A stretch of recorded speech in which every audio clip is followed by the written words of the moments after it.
Estamos con Fernando Carrión de la Flaxo y queremos conversar con él sobre el tema de la nueva agenda urbana y el proceso de hábitat.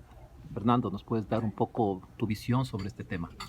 Sí, hemos sido convocados por parte de Hábitat de Naciones Unidas a discutir lo que ellos conciben como la nueva agenda urbana para el mundo, para lo cual vienen trabajando desde hace aproximadamente 2 años con la participación de los informes nacionales, las distintas unidades donde participan otros actores que no son los gobiernos nacionales, y se supone que de ese proceso pues saldrá esta idea. La impresión que yo tengo es que primero hablar de nueva agenda cuando en la práctica ya se vienen haciendo muchas cosas de lo que podría ser esta nueva agenda, me da la impresión algo que está más allá de lo que debería ser. Es algo pretencioso, por decirlo de alguna manera.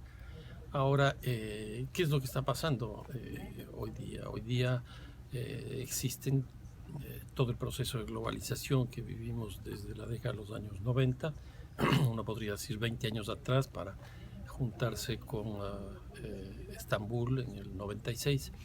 Estamos viviendo el proceso de globalización, que es un fenómeno absolutamente nuevo a nivel mundial, donde la tecnología tiene un peso específico, la economía se desarrolla de manera desterritorializada. Ya el caso de Detroit, que es una ciudad emblemática, ya no tiene sentido, por eso entra en una crisis muy fuerte, porque esa era la ciudad del automóvil. Hoy día el automóvil se hace las llantas aquí, las bujías por acá, etcétera, y se ensambla en los lugares donde está concentrada la demanda. Entonces Detroit ya no existe porque esa ciudad era de un modelo de acumulación pasada. Hoy día las ciudades son totalmente distintas. Y entonces hayan surgido tres hipótesis. Una, que es la hipótesis de que estaríamos viviendo el fin de la ciudad. Hay algunos autores que defienden esta tesis y básicamente tienen dos argumentos. Uno, que la mayoría de la población ya vive en ciudades y que en un plazo relativamente corto, prácticamente la totalidad de la población estará viviendo en ciudades, con lo cual la diferencia entre campo y ciudad habrá desaparecido. Y una segunda que tiene que ver con la cuestión tecnológica, que es lo que nos dicen, que por el desarrollo del ciberespacio y el tiempo real, etcétera, el cambio de dos categorías que se suponían inmutables como el tiempo y el espacio, hacen que ya las ciudades pierdan el sentido espacial contiguo que antes tenían. Esta es una hipótesis. La segunda, que me parece que es en la que se mueve Hábitat 3 y Hábitat en general, es aquella que lo que plantean más de lo mismo. En otras palabras, tenemos un poco más de gente, entonces necesitamos más alcantarillado, más agua, más transporte, etcétera. Y la tercera, que me parece que es la más realista, es pensar que estamos en una ciudad distinta. Lo que teníamos de la ciudad anterior a la globalización ya no existe más. Hoy día las mismas categorías de análisis son distintas. Antes se hablaba de migración rural-urbana, uno de los estudios que más se hacían. Hoy día los estudios se hacen de migración internacional, porque esta es una forma de conexión de las ciudades entre sí.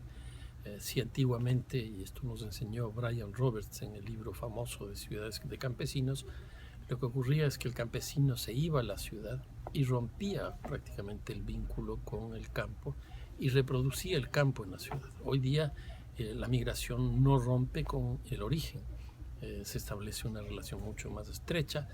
Los países de alta migración internacional son los que tienen, por ejemplo, alta cantidad de telefonía, de teléfonos per cápita, altos cafenets per cápita, los iPads, los iPhones, todo eso ya están dentro de los sectores populares, porque justamente eso permite el vínculo con otras ciudades. La gran pregunta que nos queda aquí es cómo entender esta ciudad que ya no está inscrita en un territorio específico, dentro de un límite específico, sino de una ciudad que se articula con otras ciudades para formar una tercera ciudad, llamémoslo así, a través de las remesas económicas, las remesas culturales, de estos vínculos, etc. Entonces, esto es lo que yo creo que se va a debatir en Hábitat 3.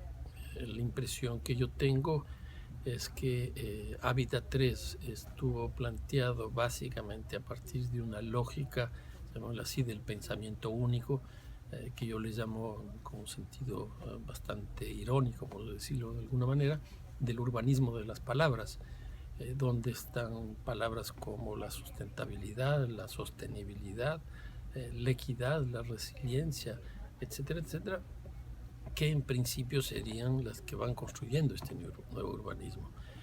Pero vamos a tener una contrastación, una contradicción de eso con otras experiencias de otros países, donde están planteando no el urbanismo de las palabras, sino el urbanismo de los ciudadanos.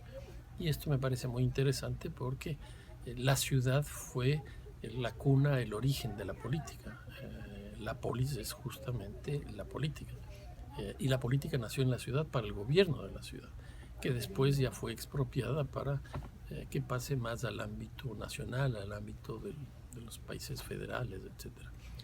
Entonces creo que eso es lo que vamos a tener en Quito, yo creo que un gran debate, una gran contradicción, donde se romperá, y espero que así sea, este urbanismo de las palabras, y dejemos de tener un urbanismo único, con un pensamiento único, y tengamos más bien un pensamiento polisémico. Y yo creo que eso es muy importante para el desarrollo de nuestras ciudades.